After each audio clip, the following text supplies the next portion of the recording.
Yeah, boy, it's October 28th, and it's episode 96, and this is the Fantasy Football Auctioneer. I'm your host, Uncle Buckets. The Fantasy Football Auctioneer is the official podcast of the fantasyfootballauction.com, the internet's only website dedicated to fantasy football auctions. You can find us on Facebook at facebook.com/Fantasy Football Auctioneer, or follow us on Twitter and Instagram. We are at Fantasy Auction. We've got a great show for you tonight. Tonight we're going to discuss all that was Week 8 and things like Big Ben. And we're also going to get you ready for Week 9, which is a crazy bye week.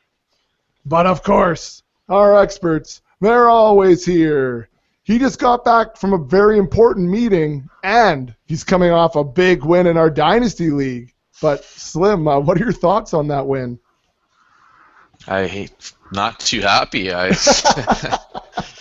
Damn Gronkowski, you're 40 points. Screw you. Yeah, no. I've got myself so far behind the 8 ball. I mean, you guys know I'm in rebuild. Shouldn't say rebuild, I guess. I'm not really rebuilding per se. I'm just playing for next year. I'm getting rid of any older pieces, keeping my young talent that I have, but trying to accumulate some picks, see if I can hit a couple home runs in the draft, and like to turn my first rounder into the 101, but you don't know what that's going to be. You might have the 101. Well, yeah, I could, but I mean, I don't think so. C's team's pretty bad. They don't score many points. Whatever. Well, I'll take the 102. Yeah, that's true. That's true. All right, and he crushed in our big auction league. Blister scored 223 points this week. Blister, nice win out there. Yeah, thanks, man. I'm glad we are able to talk about a victory because we always highlight the fan league, which we will do again. I don't have a lot of positive stories from that league usually, but honestly, with the exception of that league and the Canadian Football Experts League that Slim and I are in, every other one I'm doing fairly good. But yeah, it was a nice big win in the auction. It was good. It got me vaulted me up to number 1 for total points, which I know is still something if I can stay there. I'm really never in that up, in there. I'm usually an embarrassment with the point total. So it's just a different position to be in. I just hope that the team will. I keep getting nervous that I want to stay healthy and started looking at potentially like the playoff matchups. Who's going to be good? Is there somebody I should be targeting? But it's hard to drop anybody in that league because you don't want to see somebody else pick them up and run with them to victory. Yeah, that's right. And you never know what's going to happen. And with all the crazy injuries and guys coming back and whatever the case may be, it's you got to start looking forward. But I know I'm like that too. I'm just tight with my bench right now. I don't want to move this guy and I don't want to move that guy because it's too crazy this year. Yeah. Anyways. All right. Well, let's get this rolling. We'll do an ad after, and away we go. So if you guys are ready, then I'm ready. Let's cock the hammer. It's time for action. So this episode of the Fantasy Football Auctioneer is brought to you by the daily fantasy sports action of fantasysports4u.com. Head on over to our website, click the Fantasy Sports For You banner, and use our exclusive promo code AUCTION to receive your 100% match on your first deposit of up to $50. Play at Fantasy Sports For You. When you play there's a small number of players, which is good because they have plenty of head-to-heads, lots of 50-50 games, and that's where you can really make your money. So play at Fantasy Sports For You by clicking on their banner on our website, thefantasyfootballauction.com. You click on the Fantasy Sports For You banner. I wanted to say bladder too. Banner, and use the exclusive promo code AUCTION for daily fantasy sports. What am I saying there? I don't even know what I wrote on the best first deposit promotion. There you go. Great finish to the great ad. Sorry, I have a hard time reading apparently at 9:30 at night. All right, guys. So like I said, we got a great show. We're going to go through Week 8. We're going to head you into Week 9. As always, we're going to do a quick little update of the Fan League. Blister, why don't you talk to us, because you brought it up earlier, what was going on in your Fan League in Week 8? Well, I really want to surprise the listeners that we have by saying, you know what, the team's come together, and I finally got some support for Antonio Brown, and we started our winning streak this week, but not this week. It didn't happen. I lost this time to winning combination, which is Mike the Thief Scriber. I will recall. He knows. I know he'll hear this, but that's good because he basically, if I remember from the auction, I was complaining. Oh man, he basically, like I said, he bullied me off all my players in the auction, and he took them on me. And basically, in the end, I guess it's a small consolation for me because he's 6-2 with my players that I wanted, and that's good to see that at least I wasn't wrong. I was just being a teacher there and was a little tight with my money, I guess, and I didn't go. But Gronk led the way. He had 41 points in this scoring format. Once again, I left poor Antonio Brown out to dry. 35-point effort wasted. So that's too bad. And this week I was looking ahead. I have a fan, Robert Marino, who I actually we were in contact because we're both in the Scott Fish Bowl. Oh yeah, no Same kidding. division, actually. Yeah, he's actually leading our division. He's got a better record, and this week he passed me for point total. I was winning with point total, and he's got a hell of a team. And so I play him in the fan league on our ESPN site, and I play him in the Scott Fish Bowl this week. Double header. And yeah, it couldn't be worse timing for me because my player on this week. So I'm running a really sad-looking squad, and I'm gonna probably get my ass handed to me by Chub McGrub, Robert Marino. Chub McGrub, nice. I like that. All right, Slim, how'd it go for you week 8? How do you think it went? I left Ben Roethlisberger on my bench this week. Good. Wow, It was the you first couldn't time have in about. played him.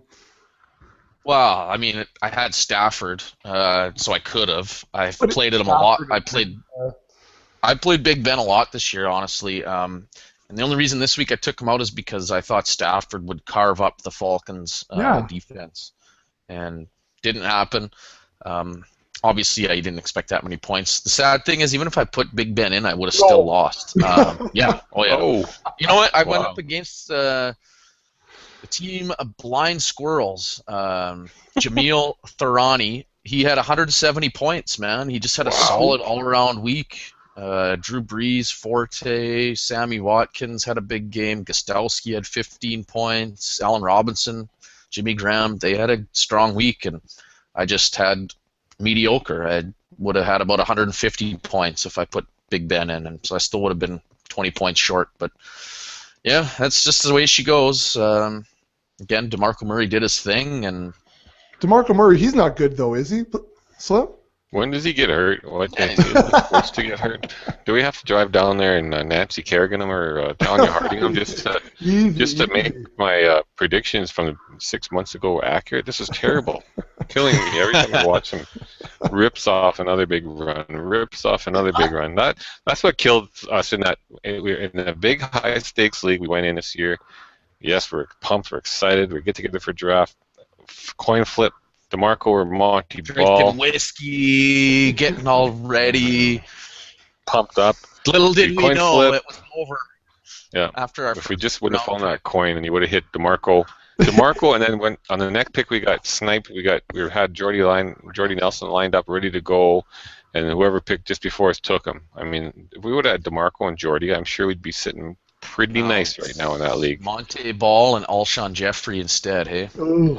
Wow. That's just how close, eh? Like, oh, that's sad. So sad. Doesn't it just feel like every time DeMarco touches the ball, though, that there is 10 yards of space in front of him? Yeah. Yeah, He's always in the secondary. It also seems like everyone holds their breath, though, because I don't know how you are, Bex, but my brother's a big Cowboys fan, and he said the football he can't watch. He just every time he gets a carry, especially in that Seattle game, just because they're a pretty physical defense. Every time he's getting the ball, he's like kind of holding his breath every tackle, thinking that this is the one they're going to injure him. This is the one they're going to injure him. Earl Thomas is going to dive in there, spear him. Put the ball away, too. Put the ball away. He puts it on the floor on the Monday Nighter, and then that one he rolls out of bounds. The ball is on the floor as he's going out of bounds. Like, just hold the football. Anyways. Yeah. And I don't think I'd ever would have said this either. They should have kept Brandon Weeden in. Yeah, I think they should. Uh, I mean, he moved them into two scoring drives in a row, and Tony probably wasn't 100% healthy. Too And forced, yeah. just he's going to come Anyways. in and I don't know. I thought he'd actually come in and throw a pick six or something, and then they really would have been trashing that decision. But is this Well, the that's end? I almost Is give this it the away end of the though. honeymoon or what? I don't know. I have that coming up on the buy or sell because my little guy woke up this morning. He goes, "So how bad we beat the Redskins?" He's 8, Yeah. right? And I said, "We lost in overtime." And he just bangs the stare. What? He goes, "Now Arizona's better than us." And I was like, "Whoa, holy cow! Why do you know so much already?" What? Yeah. That's pretty good. Yeah. So Yeah. he's in. Thanks to the Madden video game, he's in. Oh no. Oh, Madden. Yeah, but it got him going, and now he wants to watch, right? So, anyways, my fan league, I've won 2 in a row here. I beat on Guts and Glory, Paneet Gachar or Garcha, or I'm a terrible reader. Anyways, I beat him thanks to Heath Miller and DeMarco. So that moves me up to 5-3 right now, and already the trash talk has began. Our buddy Kiwi on Twitter threw the gauntlet down. So I'm 5-3 now, facing Kiwi, who's leading his division heading into week 9. So, anyways, it's should be good. But long-time listener Kiwi, it's good to finally be able to go head-to-head with them. So, anyways, I'm still trying to prove something for the FFA guys. 5-3 ain't much, but I do have the largest point total significantly in that league, and second largest against, which is that means I have a bad defense. But let's move into segment 1, guys. So segment number 1 here is called "We Just Got a Letter." So we just got a letter. Well, we got an email from our good buddy Coach Papaus. Apu. Oh, Coach, you just keep messing with yeah, him. I love it too. I love it too, because he's going to tell me again how to pronounce it, which is wicked. Anyways, the coach asks, he's got one question. This is an email this time, so he emailed at footballauctioneer@gmail.com. So it's okay. Here's a dialogue. I don't know, maybe should I do voices or something? Team A has a 49ers DST. They were on a bye. Team A elected to not pick up a DST because they didn't want to waste a roster spot. All right, it's a 14-team league. So he didn't want to drop the 49ers DST either, so he chose to start the Niners to take the 0. So Team B was playing against Team A that week. Team B accuses Team A of an illegal lineup because he didn't have a defense. So it's an illegal lineup of avoiding one is completely isn't allowed, he says. So Team A argues our league constitution does not say you have to fill a full lineup.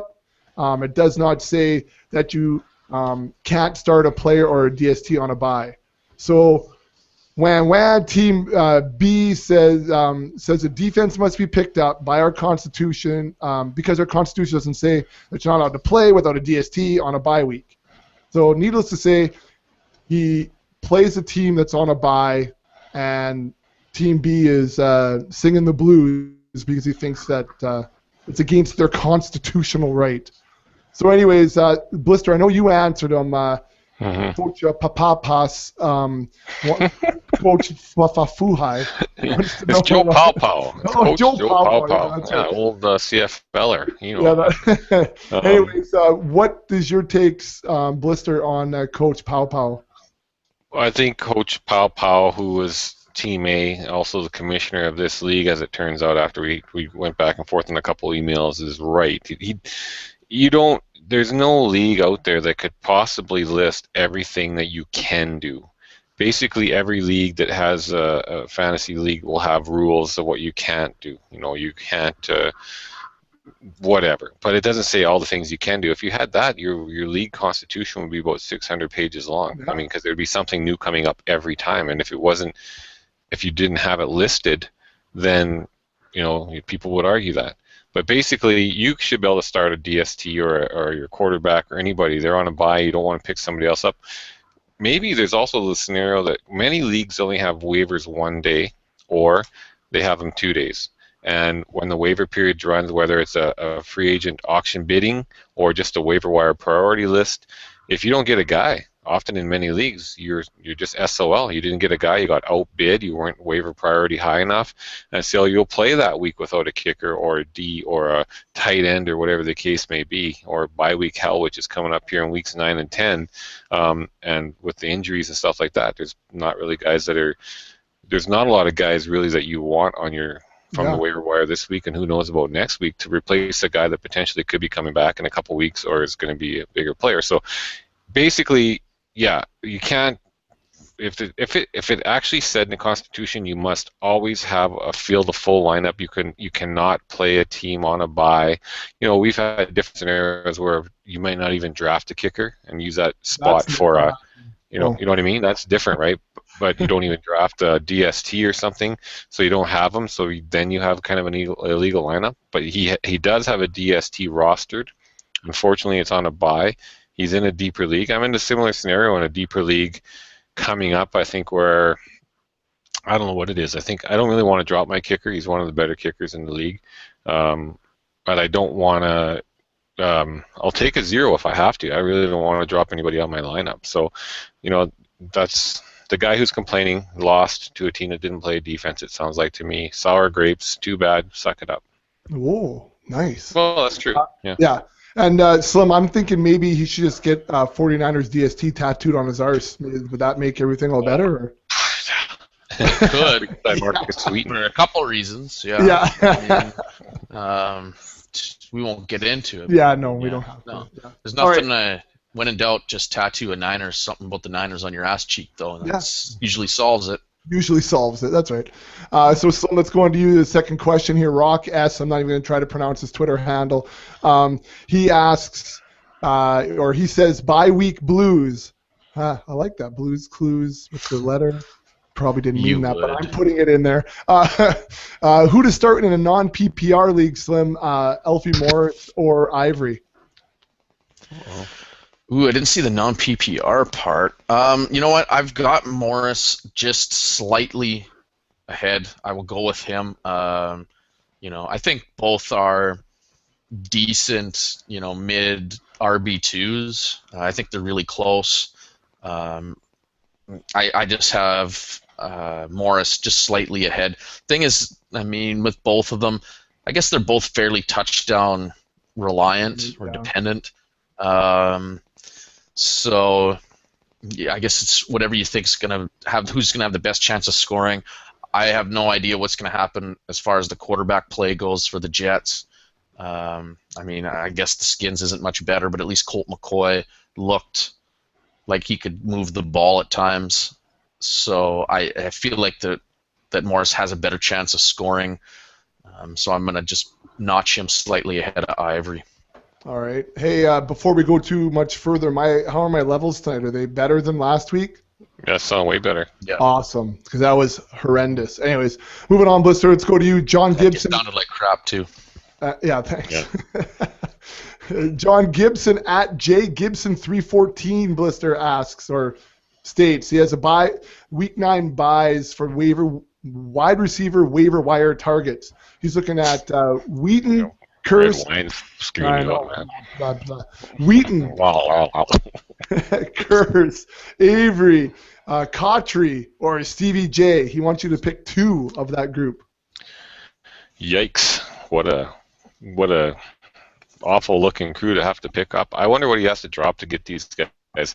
I would probably go with Curse and Stevie J. My problem with Wheaton is, he got a touchdown last week, but he hasn't been in sync very much with Big Ben and since early on in the year. And Martavis Bryant has really seemed to come on. And he's got his last 2 games, Martavis Bryant's been double digits and he's been a better target. Avery, I don't even know. I thought he was hurt. I'm not sure what he's done, but he's done nothing so far. I wouldn't worry about him. Cautry, same thing.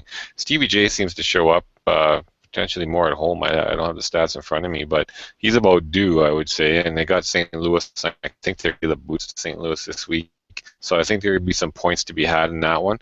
And Jermaine Kearse, another guy too. They got Oakland at home, and Seattle at home is a different team, and they really need to get rolling here. And I think we're going to see some points scored on that one. So I think you have a chance to get into the end zone with Stevie and Jermaine Kearse. It's Jermaine, right? Yeah. And that's who I would take out of that bunch. I keep an eye on Wheaton. I wouldn't ever worry about Avery or Cotchery, though. Keep an eye on Wheaton and see how things are looking. But I expect Big Ben, obviously, to not throw anywhere near what he did last week. It's a divisional game with Baltimore. I think it's going to be tough, played tough defensively. So I go with Kearse and Stevie J with potential to get in the end zone. So, Blister, you say Big Ben, we had him on the bench, too, in the ECL Yes, with all the yes. bonuses and whatnot. How many points did he score? I think 71.5 or something like that. 70 burger. Oh, Wow. yeah. Crazy. We started Russell Wilson. He got 20. Yeah. So Yeah. he's been kind of a douche for us. Did you win? Yeah, we smoked the guy. Oh, It's still a okay, big good. beat down. We got the highest scoring team in there again. It's what we do. Yeah. Anyways, That's one of those teams I hope doesn't flop in the playoffs, because they got some crazy scores we've been putting up. that's true. Don't jinx Yeah. it. Don't jinx it. Yeah, I know. Okay, Slim, last tweet. Again, our Twitter handle is @FantasyAuction. This one's from Little Toots. He's @little_Toots, unlike Slim, who earlier was Big Toots. His tweet reads, buy or sell. Uncle Buckets has a record of 5-4 by the end of the football week in his fan league. Slim, you don't even know our teams. You want our teams? I'll pull them up. No, I'm going to actually pass this to you and let you, and I'm going to graciously let you answer this question for me on my behalf. So here's your chance to. Oh, I got to get there now. I should have had it up. I was ill prepared. Here Wow. comes. I just thought you'd just lay some smack here. Well, you know what? Like at first, I mean, I have the highest scoring team in the league, and it's substantial. I'm the only one over 1,000 points in the league. That's what she I've said. had. She did. I wish. I wish I had an opportunity for her to say that. I guess is more what I'm what I'm getting at here. But if we take a look at how the teams are going to go here as I pull this up, I'm playing the Warriors, which out of New Zealand, and I purposely, just so you know, put the send them down under because normally people from New Zealand don't like people from Australia, and there's animosity there because everybody thinks they're one and the same. So I thought that would be a good trash. Right now, I'm favored by 34.5 points, and I haven't even adjusted my lineup yet. And I have Golden Tate and Julio Jones on a bye, and I have the Bears DST, which is just I haven't even adjusted my lineup yet. So he has a full lineup in. I don't have a lineup in. And he's favored to beat me, but only by 34 points. But I have 3 guys on a bye. So, well, that changed really drastically. That was quite a I just swing realized the plus and the minus. Oh there. wait, he's favored 68 now. point. Yeah. That just 68 ruined point the swing. whole. I'm still that ruined the whole supposed to trash. bust it's supposed to get to 110 points with 3 guys on a bye, so I haven't even set my lineup yet. So and done the waivers and all that kind of good stuff. So Kiwi, it's going to be a beat down to down under. You're 6-2 in first in the West is going to get beat up by my 5-3 and fourth in the East. There it is. So I'm selling, Slim. Okay. All right. All right, let's move on to segment 2, guys. Segment 2 is the fantasy football news, buy or sell.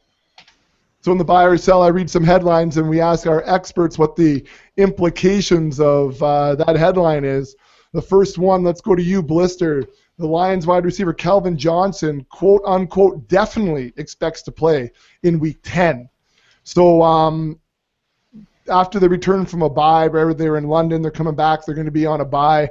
We haven't seen Mega for a while, but he is saying he's definitely going to play. So Blister, buy or sell, Golden Tate will still be a wide receiver 1 in Week 10. I think so. I think Golden Tate has really established himself with Calvin being out in the last, since Week 4, and I know Calvin played up to Week 5. He has only had one game with under 10 targets. He's had no less than 7 catches per game.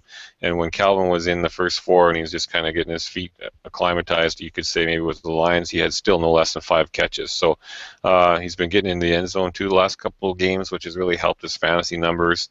Since week 5, he's had 1 game under 12 fantasy points, but everything else has been above 26. So that's quite a gap. So I think that obviously Calvin's going to take a few looks and a few targets away from him, but one of the reasons we liked Golden Tate to begin with was he was playing a side opposite a number 1 stud wide receiver who's going to get all the attention, and they love to throw it in Detroit. So I still like Golden Tate going forward. He's shown what he can do now with Calvin out, and his production didn't fall off at all. He's been putting up 150 yards the last 2 weeks and a score. So hang on to Golden Tate. Play him every week. Play him every week. Slim, let's move to taking a look at the Saints' backfield. Kyrie Robinson and Pierre Thomas sit out again. So the Saints running backs, Robinson's out with the forearm and Pierre Thomas is out with the shoulder. They've missed practice for the 2nd straight Tuesday. So it appears that both will miss Thursday's game at Carolina.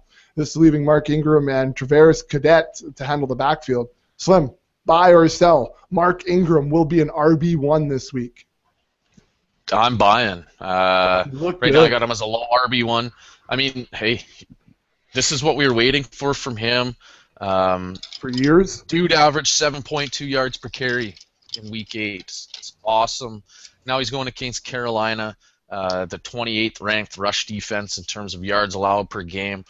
I don't see why he's not over 100 yards again. Especially if the Saints kind of can get up early like they did against Green Bay. Well, I shouldn't say early. It took to the second half. But if they can get a lead, then we can see a lot of Mark Ingram here. And he's got no one else to really steal carries. You might see Cadet come in there, catch a few passes, spell him a little bit. But, Ingram's the guy. And for this week, I think he's an easy RB1. All right. Blister, moving on to you. Reports are that Jordan Cameron is in doubt for the next 2 games. So the Browns tight end Jordan Cameron is recovering from his 3rd concussion in 2 years. And it is unclear if Cameron will play in the next 2 games. That's Sunday at Tampa and then November 6th at Cincinnati. So Blister, buy or sell? Jordan Cameron is now droppable. I'll buy that. Jordan Cameron has been having a tough year, and that whole Cleveland offense is, it'd be probably a different story if Josh Gordon had been playing the whole time because he would gather all the attention. But, I mean, even as it is right now, Jordan Cameron played 6 games. He's 25th ranked tight end. He's got 13 measly catches. He's averaging just over 2 catches a game. He's got 250 yards and 1 touchdown. Those numbers aren't great, obviously. He's 25th ranked. Obviously, most leagues you're playing 1 tight end, you might be able to flex 1. But I don't think in every league there's 12 tight ends playing every week. So there's guys out there that are better than him that are probably still on your waiver wire. But the other thing, too, to think about is Brian Hoyer at quarterback. His numbers have been pitiful all year long. Like the last 3 games, for example, he completed 8 passes in week 6. Completed 8 passes. The entire team. 16 passes in week 7 and a whopping 19 in week 8. He threw for 217, 215, and 275 in those yards in those 3 weeks. And in those 3 weeks, 1 touchdown, 0 touchdowns, 1 touchdown.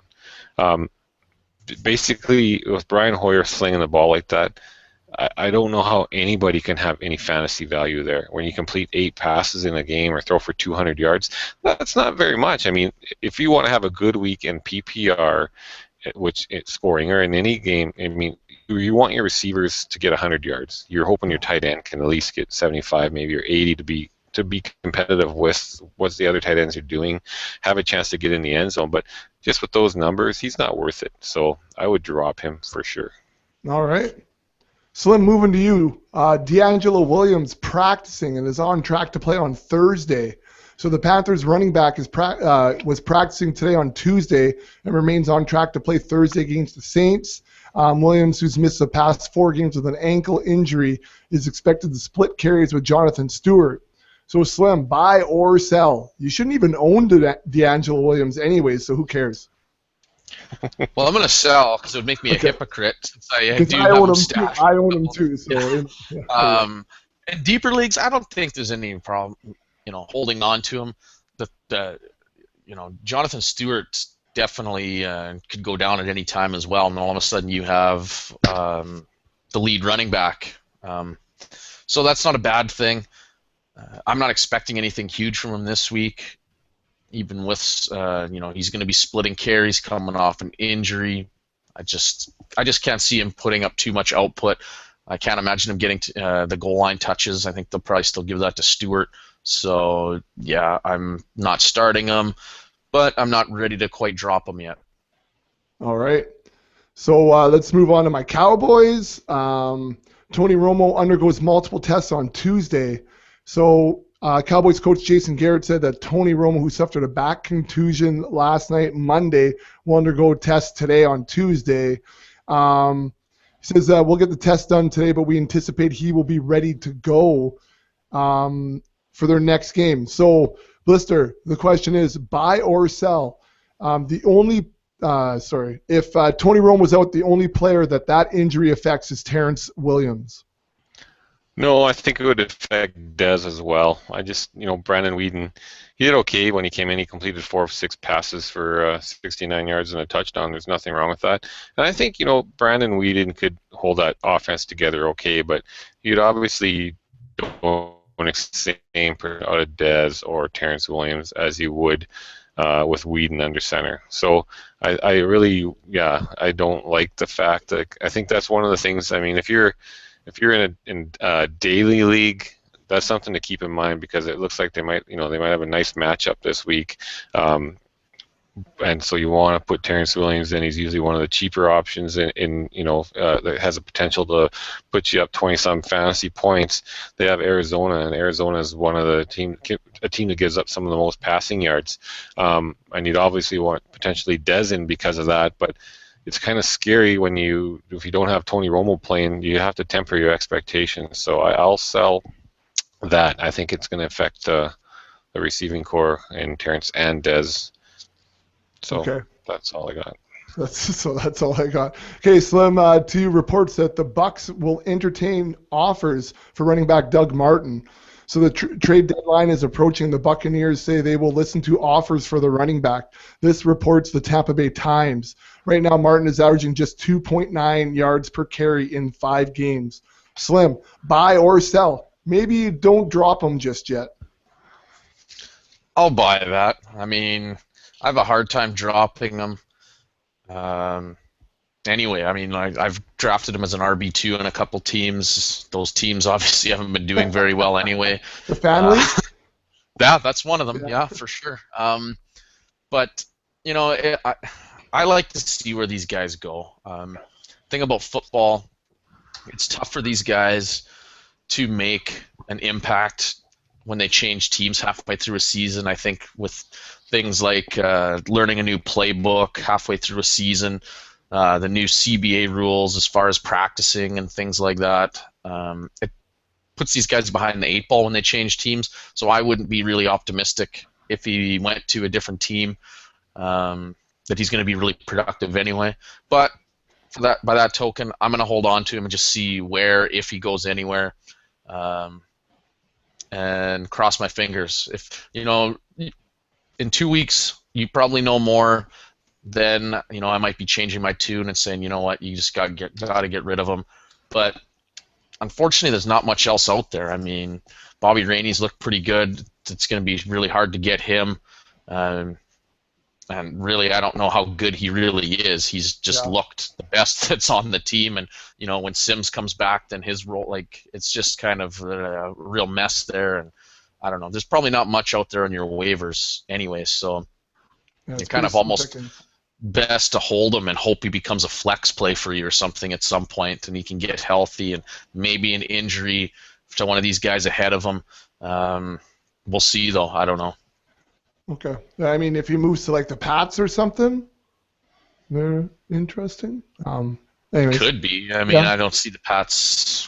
I shouldn't say that. I'd be shocked if the Pats went and got a running back. That just doesn't seem like, especially a guy like Martin. But usually they're more of the veteran kind of guy. But now wide receiver. Yeah. B-Jacks, but Ooh. we'll see. What? Maybe I'll hold on to him for a little bit more. Yeah. Okay, Blister, going to you. The Packers are, quote unquote, very confident about Aaron Rodgers' status. So the Packers coach, Mike McCarthy, said the team's medical staff feels very confident about the health of the quarterback, Aaron Rodgers, who strained his hamstring in Sunday's loss at New Orleans. With Green Bay on a bye in Week 9, Rodgers is not expected to miss any time. Blister, buy or sell? Just RELAX. Relax. It'll be okay. Relax. Don't do it. When you want to do it, relax. Don't do it. Yeah. You're to Hollywood. Easy. Yeah, that's right. Throw some of that in there. Buy that. Okay. Yeah, buy that. Yeah, I think there's nothing to worry about. He'll be back. Get that extra bye week and rest for most of the next couple of weeks if he wants to, and they're not going to push him hard, and he'll be ready to go. So as a Rodgers owner out there, don't worry. All right. Okay. Lots of news items here. Slim, coming back to you. Jerry Jones says that linebacker Jason Durant will likely be out for the rest of the year. So the starting linebacker made a team-high 10 tackles on Monday, will likely be out for the season with a torn bicep. He's had 49 tackles, 2 forced fumbles, an interception in 7 games this year. So, Slim, this is I hope you answer this openly and honestly, but I don't want to really hear your answer, actually. Buy or sell? The Cowboys DST will finally come back to reality, and so will the Cowboys after the Monday Nighter. Well, I'm going to sell it for the sense that, yes, they're going to come. I mean, we've talked about this, I know, or at least I have been with different people over the last couple of weeks, DeMarco Murray owners and things like that, especially in Dynasty. I've said, if you're a DeMarco Murray owner, you got to sell. There's no, if it's a stock, if you look at these players like they're stocks, there is no place for that stock to go. It's hit its peak. There's no room for it to go up anymore. And it was the perfect storm for the Cowboys. The offense was playing unbelievable. The offensive line was playing unbelievable. Tony Romo, I think, was exceeding everyone's expectations, and the defense was blowing everybody's expectations away. So it was one of those things where all these stars were aligned. It was only a matter of time. Like I said, there was nowhere else for it to go. Everything was peaked out. So, of course, it's going to fall back down a little bit. That's just how professional sports works. You can't play at that level forever. So do I think that they're going to come crashing back down and not be a playoff team or anything? No, I don't think so. I mean, fundamentally, the Cowboys' defense is they play well. They swarm the ball. They're fairly they don't blow coverages and things like that.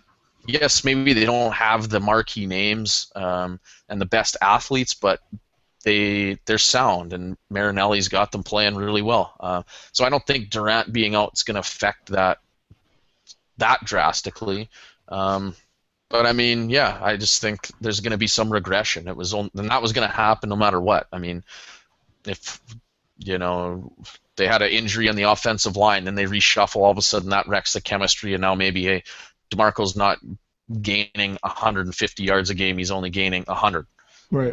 Still good, but not record-setting pace. So, I mean, I don't think you're going to panic. I think it's realistic to expect them to regress a little bit, though.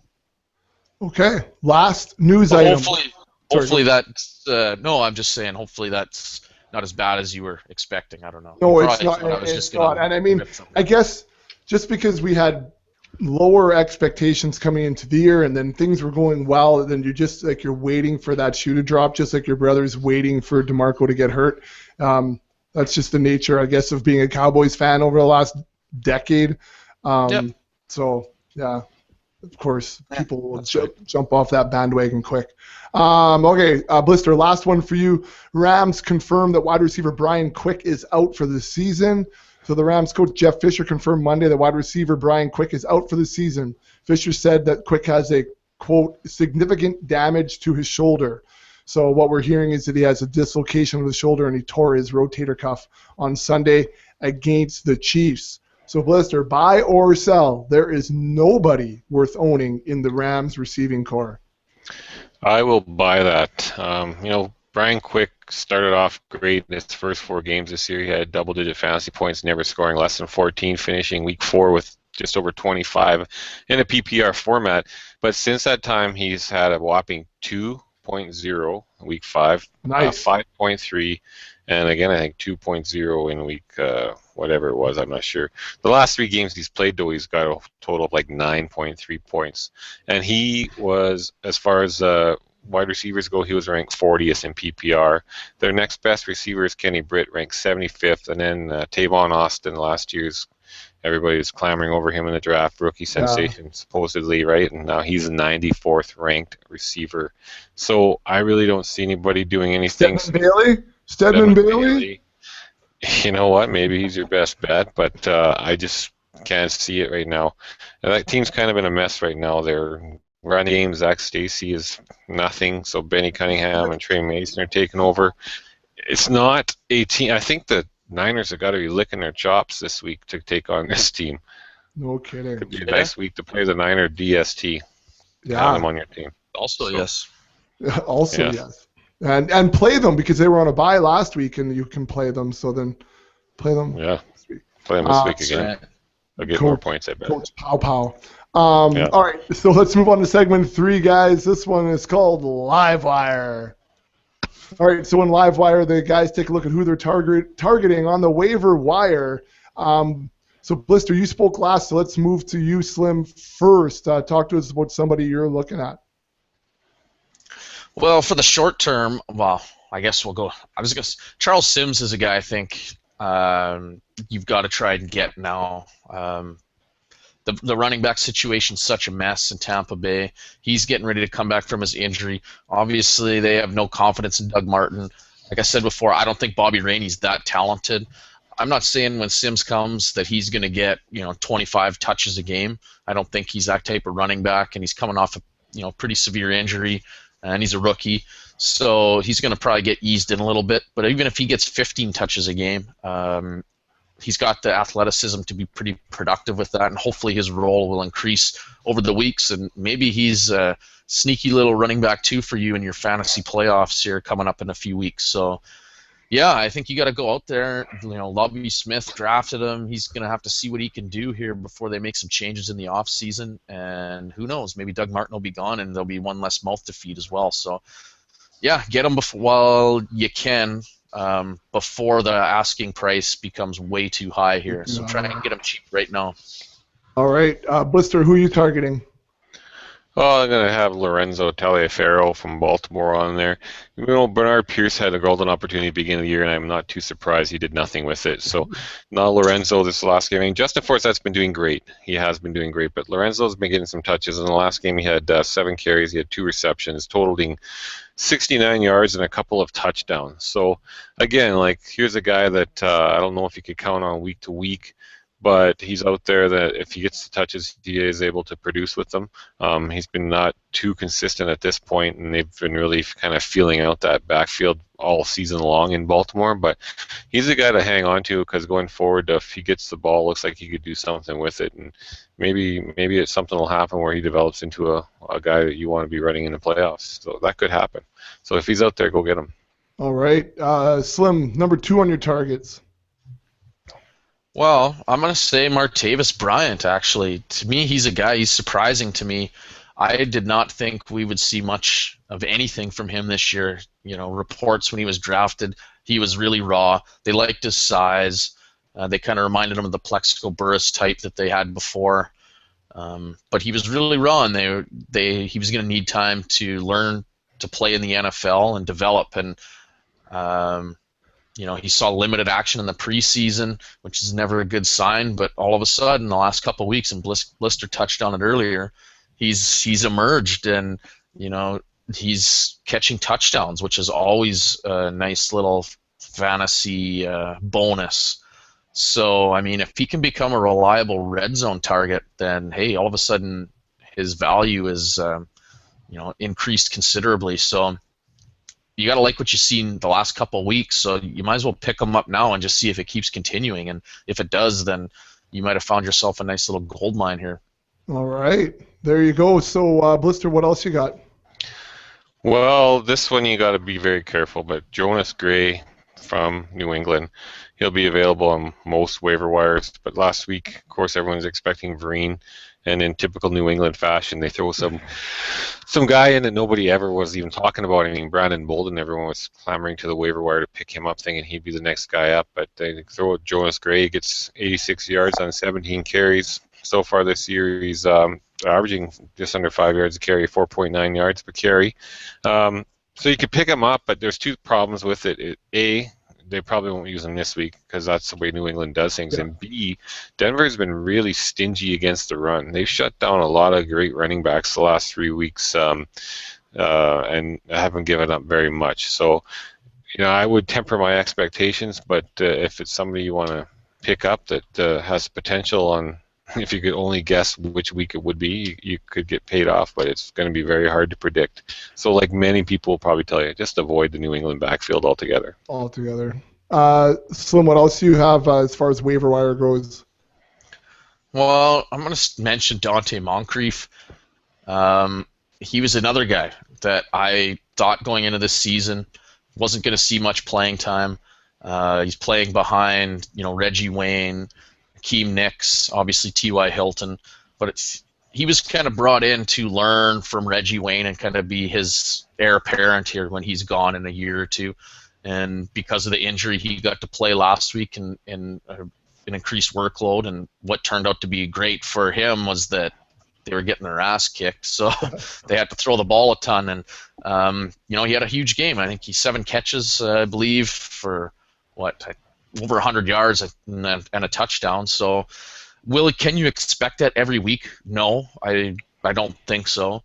What you're hoping, though, is once Wayne comes back, one, maybe he's out again this week and you can roll Moncrief out there again. But even when Wayne comes back, I think you're hoping that he's shown enough that they can kick Akeem Nicks to the bench at least, and Moncrief can keep getting this increased workload. And hopefully that makes him relevant enough, to be a wide receiver 3 in your pool, something like that. Actually, I heard a stat on Twitter last night where the rookies this year have caught more touchdowns than any other draft class that currently is playing in the NFL, which I thought was amazing. Because really, you think of rookies halfway through the year, they have more touchdowns than any other year's draft class playing, which it seems insane that rookies would be doing that. But we knew how good this rookie class was, and Moncrief was one of these guys. He was a later pick, but everyone knew the talent was there. Could he take it to the next level? So I mean, it just shows you these rookies can contribute, and there's another one that's doing it right now. All right, Blister, you got anyone else on your list? We've got another rookie, actually. And boy. Another rookie, John Brown in Arizona. I guess one of the themes we have with these rookies is probably mostly just because they're rookies, but they haven't been consistent all year long. But it's a lot of it's because of the opportunity. In situation here, John Brown's a wide receiver 3 in Arizona.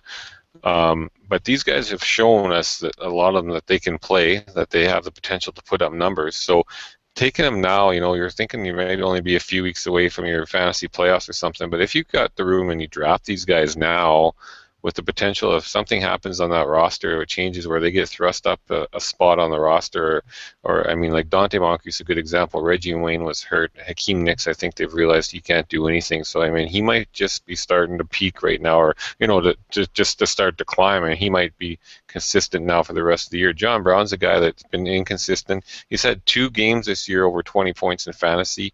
Another one where he hit double digits, but then the other 4, he's been between anywhere from 2 to 8 points. But this past week, he had the most targets of the year. He got 10 targets. He made 5 grabs, went for 119 yards. So, I mean, the other thing there is there was a Larry Fitzgerald sighting. He even had a 80-yard touchdown. Michael Floyd? Oh, man. What happened? Hey, it was 4 targets. Nothing. He dropped a touchdown, but it was the Fitzgerald show. It's crazy. And I was searching all over like Sunday night. Well, what happened? Oh, they haven't put his scores up yet. He hasn't put his scores up yet. He must have got hurt. What? Just nothing. It was just a Yeah, goosey. there's a big surprise. Like we were all really high on him. Nobody any higher than Slim, and well, That's it's just mind-boggling. You know how this guy is just. I don't know. He must just be totally lost his confidence and everything by now. I yeah, would didn't think. mean to take you off for the John Brown. I just a Yeah. goose egg. No. That could have been in Yeah. the Well, John, keep an eye on him. He's very fast. I mean, as long as Carson can stay healthy, the Arians offense likes to throw the ball. I mean, he could have potential if he keeps getting 6 to 8 targets a week. He's got the potential to break one because he's so quick. So keep an eye on him if you got that room for him long on your bomb team. was ridiculous, and I mean just fully in stride, and it was Huh. nice. Yeah. Real nice. Yep. There you go. All right, Slim, you got anyone else on the list? Well, Kyle Rudolph is a guy. I mean, before he got hurt, he wasn't doing much. But we know the upside there. There's some tight ends that are banged up. Maybe you had Owen Daniels. You were relying on him. To me, it's worth a flyer to grab Rudolph and just see what happens now that Bridgewater's in. Maybe he can come back and contribute and hopefully add something to this offense, which looks like they need something. They're definitely not putting up tons of points, so they might try and get him involved. And you know what? Like I said, it's worth a flyer. If you can get him for cheap, do it and see what you can get here. All right. I mean, unless you're a Gronk owner or something, or Jimmy Yeah. Graham, and then Julius Thomas, you're not even going to worry about it. But if you're Larry Donnell guy, then maybe you want to take a roll on him. The tight end position is just a gong show. Which is Well, why it's so Ugly. polarizing. There's Yeah. 3 guys that are right at the top, and But then that's what we said Yeah, pre-draft, right? Just like either you spend your money or you stream. yeah, and if you went and got Olsen this year, you're laughing. Gates has been unreal for a buck that you would have spent on him probably in a draft. So Martellus Bennett, he's been pretty solid. But yeah, I mean, it's definitely the elite and the others. But Okay. I shouldn't say that. Olsen's he's been really good this year. Yeah, but it's just like I say, like if you didn't draft one of those big guns, like you just, it's Yeah. it's been a What's gong the point show. in spending $10 on Vernon Davis then? Right. Yeah, exactly. Which And we talked four. about pre-draft. Yeah. Blister, you got anyone else on the list? Well, I was going to mention Michael Rivera, but I mean, it's I don't know if you'd really have to go for him. There's a few guys out there, like I think we might have mentioned Tim Wright before, but again, this week he had the most targets he's had in New England. He caught all 7 of his targets for 61 yards and a touchdown. He's caught touchdowns in his last 3 games. He's caught everything thrown at him since week 3. Basically, he's got one target where he didn't catch it. That was in week 2. So I think New England likes to play that 2 tight end set. Again, it's going to be hard to get consistency, but 2 out of the last 3 weeks he's went for 19 points fantasy wise, so that's pretty solid. And in between he had 7, which is for a tight end, that's not that's not that bad. So if I'll stick with him instead, because I look at Michael Rivera, it's hard to expect any consistency. He had his most targets this past week and had his most yards for the year, but other than that, before that, it wasn't too much. So I don't think you can say he's trending up just based on the one game. But if you lost Jordan Cameron, there are guys out there to take a look at and go through your waiver wire and look for some matchups and play the waiver wire tight end game the rest of the way for sure if you haven't been already. Tim Wright's only owned in 15% of leagues too, so should be. Yeah, I think he'd be a pretty good pickup. Yeah. Yeah. All right, so guys, that's it for waiver wire. You want to move on to This is the Man? All right. This is the man. All right, so let's move on to segment number 5, guys. This one's called This is the Man. So in This is the Man, we pit expert versus expert in positional picks. It's head-to-head. After week 8, we were all locked up at 29. Can we do fantasy game breakdown? Oh, yeah, no, we don't want to do that. Oh, yeah, I guess maybe we should do that. I walked right in. You know why? Because I already have This is the Man set up, and normally I'm scrambling to get it in. So. Could be a costly year for me. I'm sorry. Let's back up then. Back up. Segment number 4. This one's called Fantasy Game Breakdown. So in Fantasy Game Breakdown, let's review that now. The guys take a look at games that have big fantasy implications. Blister, why don't you go first? What game are you targeting this week? Well, I thought I'd talk a bit about Baltimore and Pittsburgh. We had a few guys mentioned in the waiver wire there, the live wire. And we talked a bit about Big Ben earlier, coming off of a huge game, 500-yard game. So I don't think there's expectations there. Obviously, nobody in the right mind would think he's going to throw for 506 TDs again. But just looking at some numbers here, Baltimore is one of the bottom third of the league as far as passing yards. They give up 255 a game. Pittsburgh gives up 251, so they're pretty close there. Baltimore is a little bit stingier on the ground, only giving up about 90 yards on the ground, and Pittsburgh's giving up 106, so not really. It looks to me like they're going to be both forced to throw the ball a bit this game. The running game is probably going to get bogged down. It's one of these tough divisional games where they always play tough defense. So what I was kind of curious in here, again, to kind of watch for, Justin Forsett's been having a pretty solid year. He can catch the ball in the backfield as well. He had 3 grabs last week for 17 yards. But again, we mentioned Lorenzo Taliaferro. It would be nice to see him consistently become that number 2 and with that potential to move into something more should Forsett get hurt or if Forsett stumbles. So kind of want to keep an eye on him, especially if you do pick him up. I mean, if you want to, there's a guy that we said he had a pretty good week last week. He's had a couple good weeks now. Has a nose for the end zone. But if you wait too long to get him, he's going to cost you too much in the waiver wire. And he's also going to potentially not, you might not get him. So keep an eye on him. Steve Smith had a quiet week. I don't know. I thought the offensive pass interference call, the guy had a hold of him. He went down pretty damn easy. And that would have been a nice long touchdown. It would have saved his fantasy day. And in the end, he gets called for offensive pass interference. He only has 3 catches for 35 yards. So he was harder than heck for quite a while, and he's really cooled off. I'd like to kind of see him get going again. And again, this is one of those divisional games, so I think his mouth will be running pretty fast. Hopefully his legs can keep up with it. There's another guy who's just looking through some stats from last week, Marlon Brown. Man, I picked him up. I thought, here's the big guy, 6'5". He's a big, tall target, young.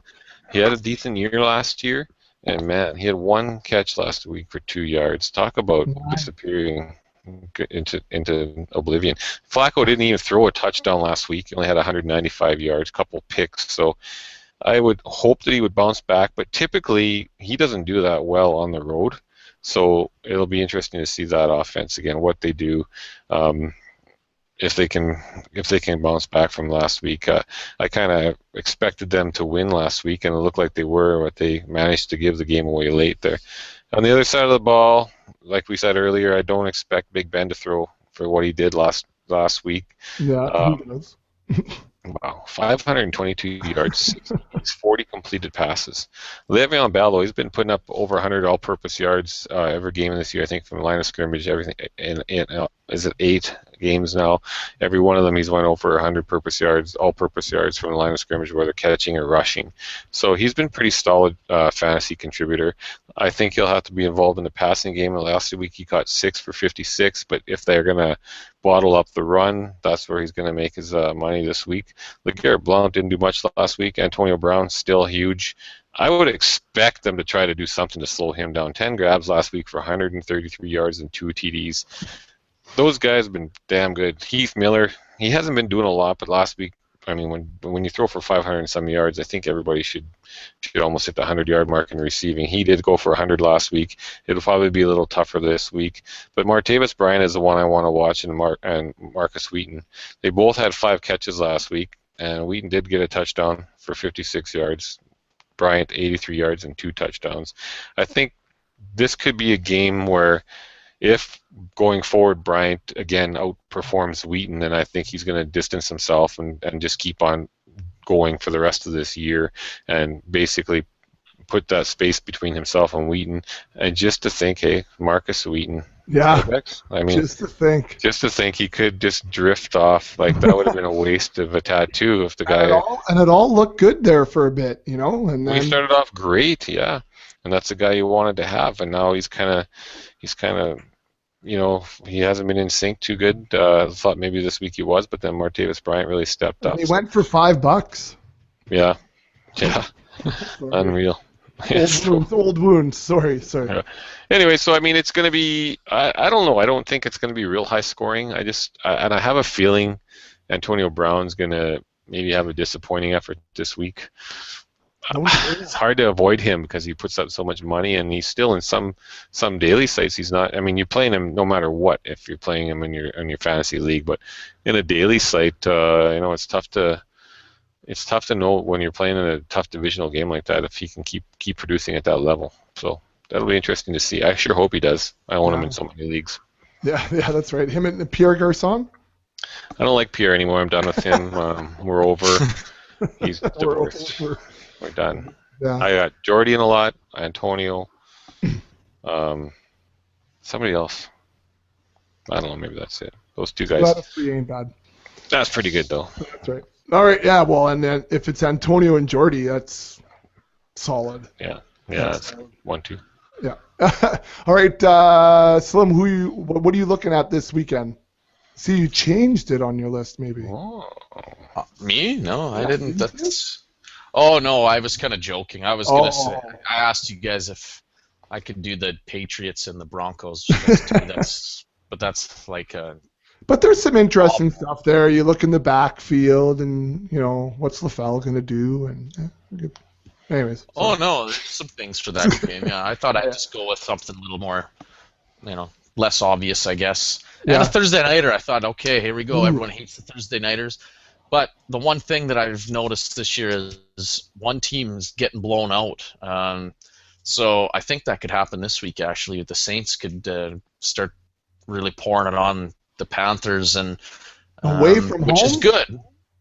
Yeah, I know, away from home, but I don't think the Saints are as bad as their record indicates. Yes, their defense has been, we expected much, much more from their defense last year. That hasn't been the case, but that's a good thing for fantasy football, actually. So, going into Carolina, Breeze has, been looking all right. I think this is a huge game for Brandon Cooks this week.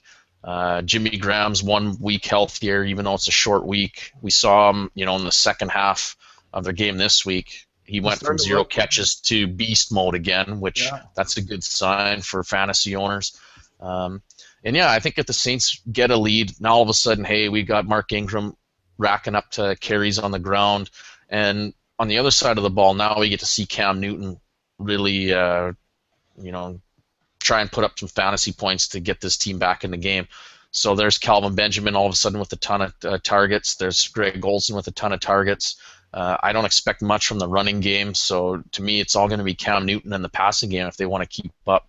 So to me there's quite a few potential big fantasy outputs coming from this game. I know it's scary because it's a Thursday nighter, and sometimes some of these teams lay an egg, but I really feel like with what we've seen this year, with some of the lopsided scores, that can happen in this one, and then it's a lot of garbage time for the Panthers. So, both defenses are giving up close to 400 yards a game, total yardage. That's a good sign for us fantasy-wise.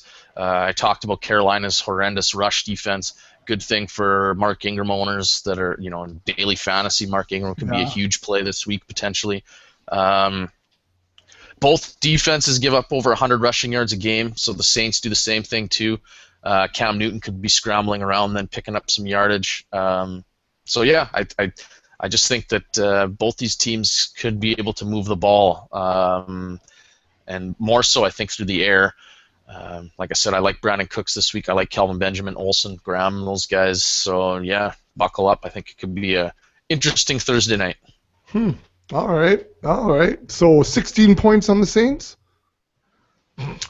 Sorry. Probably the Niners, actually. So maybe 50. Yeah, that makes sense.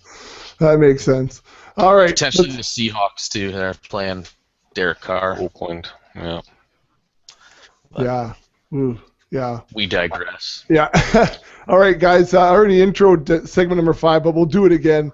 Let's roll into segment number 5. This one's called This is the Man. So in This is the Man, like I said before, we pit expert versus expert. It's head-to-head positional battles. After week 8, we were 29-29. It was all locked up. Before week 8. So let's take a look at what happened after week 8. So we looked at the quarterback position. It was Kyle Orton versus Cam Newton. No way Kyle Orton rolls into almost 30 points. So Slim and Blister both took Cam. So they went 0 for there. At the running back position, both guys took Mark Ingram, who went for 24.5 over Trey Mason, who barely touched the ball. Staying with running backs, both guys took Denard Robinson over Bryce Brown, and they were victorious there as well. At the wide receiver position, they got scared off of Dougie Baldwin, Blister of the ECL fame. Both guys took Brandon Marshall, and Doug Martin with a 12.1 beats Brandon Marshall. Staying with wide receivers, Deshaun Jackson beats Terrence Williams, and both guys took Terrence there. At the tight end position, they finally split, the experts did. Slim took Delaney Walker, and Blister took Charles Clay. Charles Clay, PPR, that's an ugly score, 1.1. Terrible. Thanks for nothing. Terrible. Slim gets a point there. At the flex position, we looked at Jordan Matthews versus Kendall Wright. Both guys took Kendall Wright, but Jordan Matthews 10.7. And then finally, at the DST, both guys took the Cardinals defense over the Packers. It's a push. They both got 3 points, so I'm going to call it a win for both of you because you didn't lose. Is that fair? Nice. All right. Very kind. There you go. So Slim in week 8 was 4 of 8, and Blister was 3 of 8. So right now, Slim, he takes the lead for the first time in 2 years. Year and a half. Holy jumping. So Slim's got 33, Blister's got 32 moving into week 9. Now we must also preface that with we didn't do it week 1, right? That's right. That's right. So just so guys go, holy, that's a terrible score. Hey. All right. And again, I pick guys during the podcast so the guys have no time to research it. And also we pick, tough decisions, lower end guys that you might be if you're streaming a quarterback or a tight end or that type of thing. All right, let's look into week 9, guys. Quarterback position, Eli Manning hosting the Colts or Nick Foles at the Houston Texans. So Blister, you get to start first because you're the loser. I was waiting for that. Oh, So was I.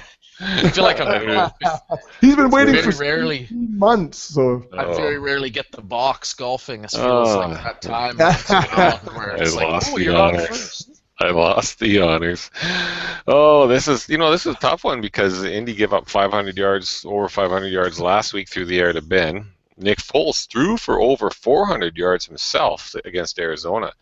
What worries me, 2 things a little. Well, I hate having any faith in Eli to do anything. But Clowney and J.J. Watt. Davion Clowney comes back and J.J. Watt. I wonder if they can put enough pressure on Nick Foles to throw him off a little. And you know what? That makes me think maybe I shouldn't be playing Jeremy Maclin in some of these dailies. Okay, I got to write that down. Okay, so I'm going Eli Manning. Whoa. All right. Slim, who you taking? Well, I'm going to take Foles. I'm not quite as worried about the pass rush. I mean, yes, they're going to be a factor, but Foles has been, like Blister said, 400 yards, a couple down games. He's still throwing touchdowns. Yeah, he throws a couple picks. It was unrealistic for us to think that insane touchdown to interception ratio that he had last year was going to carry over to this year. But I think that, LaShawn McCoy could have some tough sledding, and I just think Foles, they're going to throw it a ton, and I'm not sold on Eli for certain yet. So, he makes me nervous, so I'll go Foles. Can they get the oxygen tanks onto the field for J.J. Watt during this high-paced offensive game? Because he sucks wind a lot just in general. They'll just blood dope him probably. EPO and Yeah, there you go. Maybe you could hook up with Lance Armstrong or something. I was thinking that Texas boy there. I'm down. Probably around Houston anyway. Live strong, JJ. Live strong. All right. Moving on to the running back position. Slim, this is going to you. We're looking at Bobby Rainey at the Cleveland Browns or the starting central midfielder for the Barcelona team, Lorenzo Taliaferro. It just doesn't sound like a football name, especially a running back. But Taliaferro at Pittsburgh. So, Slim, who are you taking, Rainey or Taliaferro? I'm going to go Rainey. I just think he's going to get way more touches than Taliaferro, and yeah, he's got no one else to really compete with. And Lister touched on it earlier, Forset's been good lately, so Taliaferro could get some work in the goal line, but I think Rainey can, get 20 touches this game. All right, Blister, who are you taking? I'm going to take Bobby Rainey as well. Cleveland is susceptible to the run, and I think he's more of a sure bet to get the ball, so go with Bobby. All right. Bobby. Blister, staying with you. Juwan Thompson at New England or Andre Williams hosting the Colts. I got to go again with Andre Williams, thinking that he might have an opportunity to get the ball a little bit more. Juwan, if it's a high-scoring game, he could touch it very few times, but have a chance to punch in a couple touchdowns, which could definitely help his value. But I think Andre is a safer play. All right, Slim, who are you taking? Yeah, I'm going to go with Williams too, for just like we talked about before. I think he gets more touches. I think Denver will score points, but I think New England will too. It's not going to be a blowout where we'll see Hillman maybe on the bench and Thompson in there. I have a feeling it can be a close game. So yeah, I don't think Thompson gets in there very much. Even on the goal line, it's no sure thing that he gets in there. So yeah, Andre Williams is my bet. I put him on the list only because there's been some buzz and you didn't mention him in the live wire. So just wanted to make sure he was spoken to. All right, wide receiver Slim, going to in Doug We Trust, Doug Baldwin, who is hosting the Oakland Raiders, or who we were talking about before, Martavis Bryant hosting the Baltimore Ravens. Well, I like Bryant. I like what he's done lately, but to me, Baldwin, he's got more volume, more targets. I like what he's done since Harvin's left. We saw him kind of asking for the ball a couple of weeks ago, and now he's starting to get it, and he's doing things with it, and that's good. I think Wilson will keep looking his way, and he's going to build confidence and some chemistry with Russell, and I expect them to be a good, combination for the rest of the year. All right. Blister, who are you taking, Baldwin or Bryant? I'm going to take Dougie, too. I think they're going to have a big week up there in Seattle, and I think he's a nice sleeper pick. I got him in a number of my daily lineups because he's a cheap play, and I think he's going to get an opportunity to put up some numbers this week. All right. In Doug we trust. All right. So staying with the wide receivers, Blister, and staying with you, old versus new, Wes Welker at New England or John Brown at Dallas? Yeah. Wes Welker going back to New England. Mm-hmm. I don't like Wes Welker. Hasn't done really anything. I don't think New England's going to let him beat them. So I'm going to go Johnny Brown again and see if he can put back-to-back games together. Downtown Johnny Brown. Slim was looking for a split here. Slim, who are you taking? I thought he was going to go Wesley, but I'm going to go Brown. Wes hasn't done dick all in the last few weeks, really. He had one big catch there against the Niners. Other than that, I think Brown can catch a couple passes. That'll be more than Wes catches potentially, and yeah, we can see what Johnny does in the vertical passing game, which gotta like that. Yeah. All right. So, Slim, staying with you, and now at the tight end position, the starting fullback, central defender, Michael Rivera, again, another name that just doesn't strike me as that American football, who they are at Seattle, or Austin Seferian-Jenkins, ASJ, at the Browns. It's a terrible matchup here both ways. Yeah, no, it is. It's pretty putrid, but I'm going to go with Seferian-Jenkins, and the only reason is I think Oakland is in for a world of pain going to Seattle.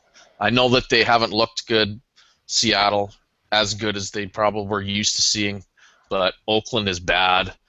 To me, this can be a cakewalk, and Seattle plays angry. Somebody on Oakland could get seriously hurt in this game because it's kind of like might be a gladiator type thing where they just throw people to the lions here and just watch them get torn up. Like poor David Carr, he might actually shit his pants at some point during this game. But Literally? What did you do? hopefully they're not wearing those nice silver drawers that we can see through it. They got the blacks on maybe, but All right, Blister, who you taking, ASJ or Rivera? I'm going to take ASJ again. I mean, he had a bad drop, or was it a strip fumble return Strip for a fumble, touchdown in overtime against Minnesota, but he got in the end zone again before that. I don't know. Hopefully they don't give up on him and go back to him and get his confidence back. But yeah, I just don't like anything about Oakland being in Seattle. All right. So let's go to the flex position, Blister. It's going to you, Dante Moncrief at the Giants or Tavares Cadet at Carolina. I'm going to go with Moncrief.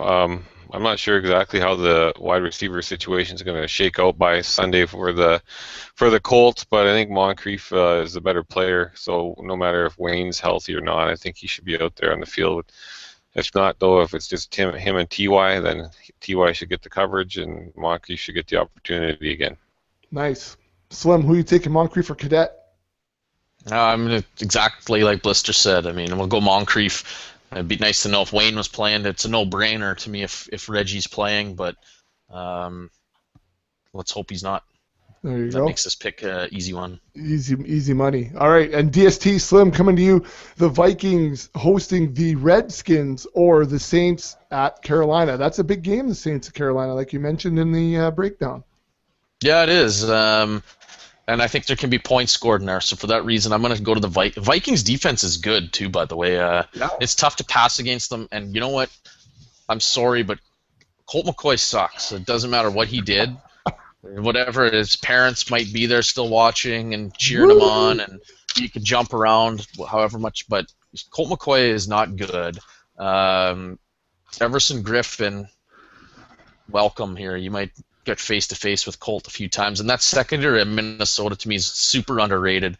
It's going to be tough for Colt to find open receivers, I think, this week. So I'm going with the Vikes. All right, and Blister, who are you taking? I didn't mean to type your name in there. Put her back there. That's what I want. You son of a... I want the Vikes as well. I just think the other one could be high scoring. I think, go with the Vikings. All right, so recapping Week 9. Blister's taking Eli Manning, and Slim is taking Nick Foles. Both are taking Bobby Rainey over Taliaferro. Both guys are taking Andre Williams over Jawan Thompson. And they both like Dougie Baldwin over Martavis Bryant. We're looking at Wes Welker, John Brown. Both of them are taking John Brown. Both are taking ASJ at the tight end position. They both like Dante Moncrief better than Cadet. And they both like the Vikings better than the Saints DST. So that is Week 9. This is the man.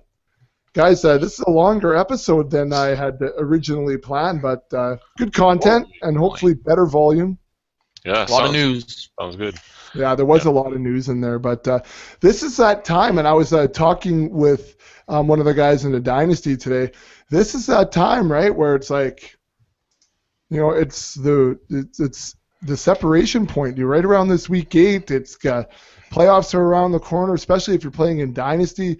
You got to start making the decision. Are you making some moves to make a big run this year, or are you having a fire sale so that you can get ready for next year? And in our dynasty, the way that it went, all of a sudden there's a whole lot of guys with the same record in our conference. Anyways. Well, that's just what scares me. I committed to doing this fire sale, but I've got AJ Green, I've got Gronk still. Guys like Michael Floyd and that, if they start clicking, all of a sudden you start racking up a couple wins, and that first-round pick that you were hoping's a lottery pick isn't so shiny anymore. Yeah. Sucks. But whatever. Yeah.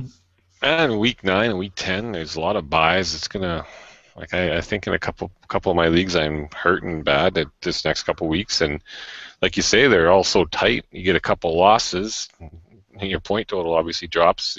You suddenly get yourself in a tough spot. Nothing. Yeah. No one's really run away with anything in any of our leagues. They're pretty tight. Yeah, no, it's good, and it's entertaining. It makes every week just like every point so valuable, hey? So Yeah. I like that. I like that a lot. Now, if only I could get back on track with the confidence pool. Last couple of weeks, I'm done with those pools. Pick'ems. they've been ugly. Can't. Ugly. No Congrats to Mrs. No Slim for winning the week, by the way. Yes. Yeah, that's awesome. Loved seeing that. That's what, 2 or 3 weeks where we've had a wife win the week. Is that correct? Yeah. Maybe I should get Shar to make my picks. Okay. Yeah. If I don't finish in the top 10 this week, I'll get Shar to make them next week. There you go. Well, I mean, yeah. I might as well get Hayden to do it. I think he knows the teams pretty well. Yeah. I should just get him to sign up. Wow, easy. You're still doing fairly well. No, You got a shot well, to win. I'm in 8th right now, and there's a lot of football to go. That's right. It's just the last couple of weeks, it just. Yeah. Yeah. I thought of them so tough. It's just so tough, and I want to take too many road teams, and I'm just not picking the right combo there because the road teams all seem to want to win, but the stats say you can't have 9 road teams win each week. No, never happens. I know. Wow. Yeah, I got into an argument with one of our friends' wives over that. Well, yeah, they can. I'm like, no, okay. They You're don't. right. No, you're right. You're right. Pick the jersey you like, or pick the non-wife beater that you don't like, or whatever it is, and pick your team. Yeah. There was definitely tension during that Flavor. conversation, so it was weird. It was weird. Anyways, Slim, I'll see you in the meeting at lunch tomorrow, and I guess both of you. I'll see you in the halls of the school because I'm back at the big house yet one more time this week. So, and for the rest of you, I'll see you when it's springtime in the Rockies.